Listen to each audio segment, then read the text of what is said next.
اعوذ باللہ من الشیطان الرجیم بسم اللہ الرحمن الرحیم۔ خاکسار کے درس کا عنوان ہے کہ ماہ رمضان کے ایام کیسے گزارے جائیں۔ حضرت صلی اللہ علیہ وسلم نے فرمایا کہ مہینوں میں سے سب سے بہترین مہینہ رمضان المبارک کا ہے۔ انسان کی روحانیت کو تیز کرنے کے لیے اور نیکیوں میں ترقی کرنے کے لیے نہایت سازگار موسم یہی ہے، کیونکہ ہر طرف نیکی کی فضا قائم ہو جاتی ہے۔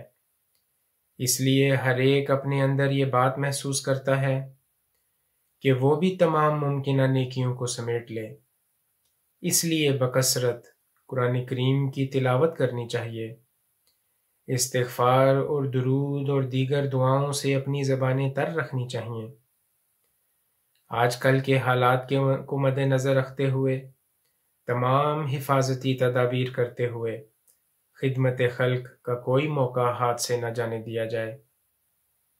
اپنے مال بھی خدا تعالیٰ کی راہ میں قربان کرنے چاہیے اور اپنے اوقات بھی خدمت دین میں اور تبلیغ کے کاموں میں صرف کرنے چاہیے۔ حضرت مسلم موعود رضی اللہ تعالیٰ عنہ بیان کرتے ہیں کہ رمضان شریف کے مہینے کی بڑی بھاری تعلیم یہ ہے کہ کیسی ہی شدید ضرورتیں کیوں نہ ہوں، مگر خدا کا ماننے والا خدا ہی کی رضامندی کے لیے ان سب پر پانی پھیر دیتا ہے اور ان کی پرواہ نہیں کرتا۔ قرآن شریف روزہ کی اصل حقیقت اور فلسفی کی طرف خود اشارہ فرماتا ہے اور کہتا ہے، یا ایھا الذین آمنوا کتب علیکم الصیام کما کتب علی الذین من قبلکم لعلکم تتقون، کہ روزہ رکھنے والے کے لیے روزہ تمہارے لیے اس واسطے ہے کہ تقوی سیکھنے کی تم کو عادت پڑ جاوے۔ ایک روزہ دار خدا کے لیے ان تمام چیزوں کو ایک وقت ترک کرتا ہے جن کو شریعت نے حلال قرار دیا ہے اور ان کے کھانے پینے کی اجازت دی ہے، صرف اس لیے کہ اس وقت میرے مولا کریم کی اجازت نہیں ہے۔ حضرت مسیح موعود علیہ السلام فرماتے ہیں، تیسری بات جو اسلام کا رکن ہے وہ روزہ ہے۔ روزے کی حقیقت سے بھی لوگ ناواقف ہیں۔ اصل یہ ہے کہ جس ملک میں انسان جاتا نہیں اور جس عالم سے واقف نہیں، اس کے حالات کیا بیان کرے۔ روزہ اتنا ہی نہیں کہ اس میں انسان بھوکا پیاسا رہتا ہے، بلکہ اس کی حقیقت اور اس کا اثر ہے جو تجربے سے معلوم ہوتا ہے۔ انسانی فطرت میں ہے جس قدر کم کھاتا ہے اسی قدر تزکیہ نفس ہوتا ہے اور کشفی طاقتیں بڑھتی ہیں۔ خدا تعالیٰ کا منشا اس سے یہ ہے کہ ایک غذا کو کم کرو اور دوسری کو بڑھاؤ۔ ہمیشہ روزے دار کو یہ مد نظر رکھنا چاہیے کہ اس سے اتنا ہی مطلب نہیں کہ بھوکا رہے، بلکہ اسے چاہیے کہ خدا تعالیٰ کے ذکر میں مصروف رہے تاکہ تبتل اور انقطاع حاصل ہو۔ پس روزے سے یہی مطلب ہے کہ انسان ایک روٹی کو چھوڑ کر جو صرف جسم کی پرورش کرتی ہے، دوسری روٹی کو حاصل کرے جو روح کی تسلی اور سیری کا باعث ہے۔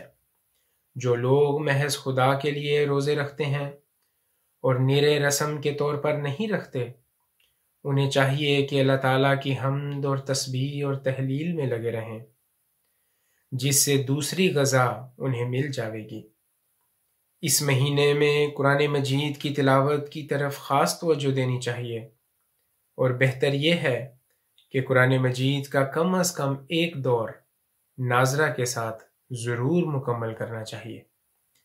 نیز اگر ترجمہ یا تفسیر کے ساتھ بھی دور مکمل کیا جائے تو یہ نور علی نور ہوگا۔ پھر قرآن کو سمجھ کر پڑھنا اور رحمت کی آیت پر خدائی رحمت طلب کی جائے اور ہر عذاب کی آیت پر استغفار کیا جائے۔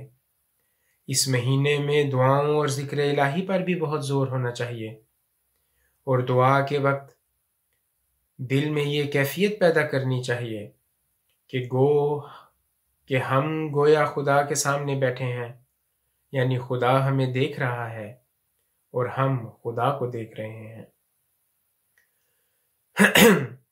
پھر عمومی دعاؤں میں ربنا آتنا فی الدنیا حسنۃ وفی الآخرۃ حسنۃ وقنا عذاب النار اور لا الہ الا انت سبحانک انی کنت من الظالمین، یہ دونوں غیر معمولی تاثیر رکھنے والی دعائیں ہیں۔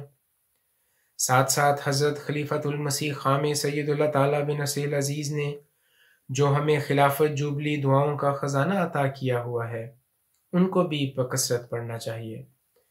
نیز استعانت باللہ کے لیے یا حی یا قیوم برحمتک نستغیث ایک کامیاب ترین دعا ہے جو بکثرت پڑھنی چاہیے ان ایام میں۔ سورۃ فاتحہ جو دعاؤں کی سرتاج ہے، کثرت کے ساتھ اس کو درود شریف کے ساتھ پڑھنا چاہیے۔ حضرت عمر رضی اللہ تعالیٰ عنہ بیان فرماتے ہیں کہ دعا آسمان اور زمین کے درمیان ٹھہر جاتی ہے، جب تک درود نہ پڑھا جائے کچھ آگے نہیں جاتا۔ حضرت صاحبزادہ مرزا بشیر احمد صاحب رضی اللہ تعالیٰ عنہ بیان کرتے ہیں، برکات کے حصول کے لیے کثرت کے ساتھ درود پڑھنا اول درجہ کی تاثیر رکھتا ہے۔ حضرت مسیح موعود علیہ السلام لکھتے ہیں کہ ایک رات میں نے اس قدر درود پڑھا کہ میرا دل و سینہ معطر ہو گیا۔ اس رات خواب میں دیکھا کہ فرشتے نور کی مشکیں بھر بھر کے میرے مکان کے اندر آ رہے ہیں۔ ان میں سے ایک سے میں نے کہا کہ یہ کیا ہے؟ تو اس نے جواب دیا کہ یہ نور اس درود کا ثمرہ ہے جو تو نے محمد صلی اللہ علیہ وسلم پر بھیجا۔ حضرت خلیفۃ المسیح رابع رحمہ اللہ بیان فرماتے ہیں کہ رمضان ایک ایسا مہینہ ہے جس میں ایسے چہرے بھی دکھائی دیتے ہیں مسجدوں میں جو پہلے کبھی دکھائی نہیں دیے، اور ان کو دیکھ کر دل میں کسی قسم کی تحقیر کے جذبے نہیں پیدا ہونے چاہیے، کیونکہ اگر انسان ان چہروں کو دیکھے اور تحقیر کی نظر سے کہ اب آ گیا ہے رمضان میں، پہلے کہاں تھا، تو میرا یہ ایمان ہے کہ ایسی نظر سے دیکھنے والے کی اپنی عبادتیں بھی سب باطل ہو جائیں گی اور ضائع ہو جائیں گی، کیونکہ اللہ کے دربار میں اگر کوئی حاضر ہوتا ہے، ایک دفعہ بھی حاضر ہوتا ہے، اگر آپ کو اللہ سے محبت ہے تو پیار کی نظر اس پر ڈالنی چاہیے، اس پر اور کوشش کرنی چاہیے اور اس کی تربیت کرنی چاہیے، اور اس کو بتائیں کہ الحمدللہ تمہیں دیکھ کر بہت خوشی ہوئی۔ رمضان اس پہلو سے کاشتکاری کا مہینہ ہے۔ آپ نے بچوں کے دلوں میں خدا کی محبت کے بیج بونے ہیں، اس طریق پر ان کی آبیاری کرنی ہے، یعنی روزمرہ ان کو نیک باتیں بتا کر اس طریق پر ان کی آبیاری کرنی ہے، یعنی روزمرہ ان کو نیک باتیں بتا کر ان بیجوں سے بڑی سرسبز خوشنما کونپلیں پھوٹیں، اور رفتہ رفتہ وہ بچہ ایک شجرہ طیبہ کی صورت اختیار کر جائیں، جس کی جڑیں تو زمین میں پیوستہ ہوں مگر شاخیں آسمان سے باتیں کرتی ہوں۔ پھر حضور فرماتے ہیں، دوسری بات رمضان میں یہ ہے کہ بچوں کو سحری کے وقت اٹھا کر کھانے سے پہلے نوافل پڑھنے کی عادت ڈالنی چاہیے۔ قادیان میں یہی دستور تھا جو بہت ہی ضروری اور مفید تھا، جسے اب بہت سے گھروں میں ترک کر دیا گیا ہے۔ قادیان میں یہ بات رائج تھی کہ روزہ شروع ہونے سے پہلے بچوں کو عین اس وقت نہیں اٹھاتے تھے کہ صرف کھانے کا وقت رہ جائے، بلکہ لازماً اتنی دیر پہلے اٹھایا کرتے تھے کہ بچہ کم از کم 2-4 نوافل ضرور پڑھ لے۔ چنانچہ مائیں بچوں کو کھانا نہیں دیتی تھیں جب تک پہلے نفل پڑھنے سے فارغ نہ ہو جائیں۔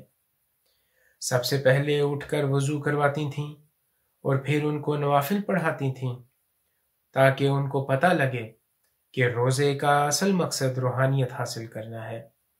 اس امر کا اہتمام کیا جاتا تھا کہ بچے پہلے تہجد پڑھیں، قرآن کریم کی تلاوت کریں، پھر کھانا کھائیں۔ حضرت خلیفۃ المسیح رابع رحمہ اللہ فرماتے ہیں، دیکھو رمضان میں کیسے کیسے اعلیٰ مواقع آپ کو نصیب ہوتے ہیں، اور کس طرح روزمرہ آپ کی اولاد کی تربیت آپ کے لیے آسان ہو جاتی ہے۔ ایک ماحول بنا ہوا ہے رمضان میں، اٹھ رہے ہیں روزوں کے وقت، افطاری کے وقت اکٹھے ہو رہے ہیں، اور اس وقت عام طور پر لوگ گپے مار کر اپنا وقت ضائع کر دیتے ہیں۔ سحری کے وقت بھی میں نے دیکھا ہے کہ یہ رجحان ہے کہ ہلکی پھلکی باتیں کر کے ہنسی مذاق اور دوسری باتوں میں سحری کا وقت ضائع کر دیتے ہیں۔ اسی طرح افطاری کا حال ہے۔ میں آپ کو یہ سمجھانا چاہتا ہوں کہ جہاں تک ممکن ہو سحری اور افطاری کو تربیت کے لیے استعمال کریں اور تربیت کے مضمون کی باتیں کیا کریں۔ حضرت مسلم معود رضی اللہ تعالیٰ عنہ فرماتے ہیں کہ اسی طرح افطاری میں تنوع اور سحری میں تکلفات بھی نہیں ہونے چاہیے، اور یہ خیال نہیں کرنا چاہیے کہ سارا دن بھوکے رہیں گے، اب تو کچھ کر لینا چاہیے۔ رسول کریم صلی اللہ علیہ وسلم کے زمانے میں صحابہ کرام افطاری کے لیے کوئی تکلفات نہیں کرتے تھے۔ کوئی کھجور سے، کوئی نمک سے، کوئی پانی سے، اور کوئی خشک روٹی سے افطار کر لیتا تھا۔ ہمارے لیے بھی ضروری ہے کہ ہم اس طریق کو پھر جاری کریں اور محمد رسول اللہ صلی اللہ علیہ وسلم اور آپ کے صحابہ کے نمونوں کو زندہ کریں۔ حضرت مسیح موعود علیہ السلام فرماتے ہیں کہ پس میرے نزدیک خوب ہے کہ انسان دعا کرے کہ الہی یہ تیرا ایک مبارک مہینہ ہے، میں اس سے محروم رہا جاتا ہوں، اور کیا معلوم کہ آئندہ سال زندہ رہوں یا نہ، یا ان فوت شدہ روزوں کو ادا کر سکوں گا کہ نہیں، اور اس کی توفیق مجھے ملے گی کہ نہیں، اس لیے میں تیرے سے یہ دعا کرتا ہوں کہ ان کی توفیق مجھے دے۔ مجھے یقین ہے کہ ایسے دل کو خدا تعالیٰ طاقت بخشے گا۔ اگر خدا تعالیٰ چاہتا تو دوسری امتوں کی طرح اس امت میں کوئی قید نہ رکھتا، مگر اس نے قید بھلائی کے واسطے رکھی۔ میرے نزدیک اصل یہی ہے کہ جب انسان صدق اور کمال اخلاص سے خدا تعالیٰ کے حضور عرض کرتا ہے کہ اس مہینے سے مجھے محروم نہ رکھے، تو خدا تعالیٰ اسے محروم نہیں رکھتا۔ اور ایسی حالت میں اگر انسان ماہ رمضان میں بیمار بھی ہو جائے تو یہ بیماری اس کے حق میں رحمت ہوتی ہے۔ مومن کو چاہیے کہ وہ اپنے وجود سے اپنے آپ کو خدا تعالیٰ کی راہ میں بہادر ثابت کر دے۔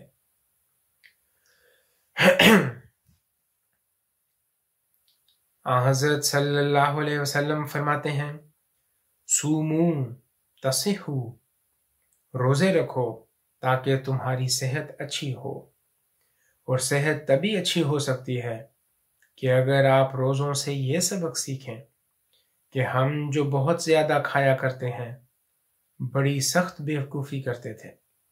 رمضان نے ہمیں یہ کھانے کا سلیقہ سمجھا دیا ہے، در حقیقت اس سے بہت کم پر ہمارا گزارا ہو سکتا ہے جو ہم پہلے کھایا کرتے تھے۔ تو اپنی خوراک بچاؤ اور اس کے ساتھ اپنی صحت کی حفاظت کرو۔ امر واقعہ یہ ہے کہ اس سے بہتر ڈائٹنگ کا اور کوئی طریق نہیں۔ حضرت خلیفۃ المسیح رابع یہ بات فرما رہے ہیں کہ روزوں سے بہتر کوئی ڈائٹنگ کا طریق نہیں۔ حضرت مسیح موعود علیہ السلام اس مضمون پر روشنی ڈالتے ہوئے فرماتے ہیں کہ روزے میں کم کھانا لازم ہے، کیونکہ کھانا کم کیے بغیر جو اعلیٰ مقصد ہے روزوں کا وہ پورا نہیں ہو سکتا۔ یعنی صرف یہ نہیں کہ کچھ وقت بھوکے رہنا ہے، بلکہ دونوں کناروں پر صبر کرنا ہے، نسبتاً اپنی غذا تھوڑی کرتے چلے جاؤ۔ فرماتے ہیں اس کے بغیر انسان کی توجہ اللہ تعالیٰ کی طرف نہیں ہو سکتی۔ ذکر الہی کے متعلق حضرت مسیح موعود علیہ السلام فرماتے ہیں، ذکر الہی ایک روحانی غذا ہے اور روز مرہ کا کھانا ایک جسمانی غذا ہے۔ تو رمضان کی برکت یہ ہے کہ یا روزوں کی برکت یہ ہے کہ وہ جسمانی غذا سے ہماری توجہ روحانی غذا کی طرف پھیر دیتے ہیں، اور ذکر الہی میں ایک لطف آنا شروع ہو جاتا ہے، اور وہ روحانی لطف ہے جو آپ کی روح کو تر و تازہ کرتا ہے، اس کی مضبوطی کا انتظام کرتا ہے، اور جسم پر جو زائد چربیاں چڑھی ہوئی تھیں ان کو پگھلاتا ہے۔ روزوں میں پھر افطاریوں کا بھی اہتمام کیا جاتا ہے بعض وقت، کہ افطاریوں میں کھانے پینے اور افطار پارٹیاں اور اس کا ذکر ہوتا ہے۔ حضور فرماتے ہیں اس بارے میں، بس افطاریوں میں بھی بہتر یہی ہے کہ آپ اپنے ہمسایوں کو دیکھیں، ارد گرد کی جگہ تلاش کریں اور روزمرہ واقفیت رکھنے والے لوگوں میں کھانا بھیج دیں، صدقے کے رنگ میں نہیں، کیونکہ افطاری کا جو تعلق ہے وہ صدقے سے نہیں ہے۔ افطاری کا تعلق محبت بڑھانے سے ہے، اور رمضان کے مہینے میں اگر آپ کچھ کھانا بنا لیتے ہیں اور کسی ہمسائے کو دے دیتے ہیں تو طبی طور پر ایک محبت بڑھتی ہے، اور پھر دعا کی طرف دل جو ہے وہ مائل ہوتا ہے۔ اگر آپ محبت اور عزت کے ساتھ کسی غریب کو چیزیں دیں گے، ایسے کہ کھانا بنا کے ان کو بھیجا، تو اس سے محبت کا پہلو غالب آئے گا اور وہ آپ کے لیے دعا کرے گا۔ مجالس وہی ہیں جو ذکر الہی کی مجالس ہیں، اور کبھی افطاریوں کی مجالسوں کو ذکر الہی کی مجالسوں میں تبدیل ہوتے نہیں دیکھا گیا۔ پھر وہ سجاوٹ کی مجلسیں بن جاتی ہیں، اچھے کپڑے پہن کر عورتیں اور بچے آ جاتے ہیں، وہاں خوب گپیں لگی جاتی ہیں، وہاں خوب گپیں لگتی ہیں اور کھانوں کی تعریفیں ہوتی ہیں، اور پھر اگلے دن کی تہجد کی نماز ضائع ہو جاتی ہے۔ اس لیے ان باتوں سے بچنا چاہیے۔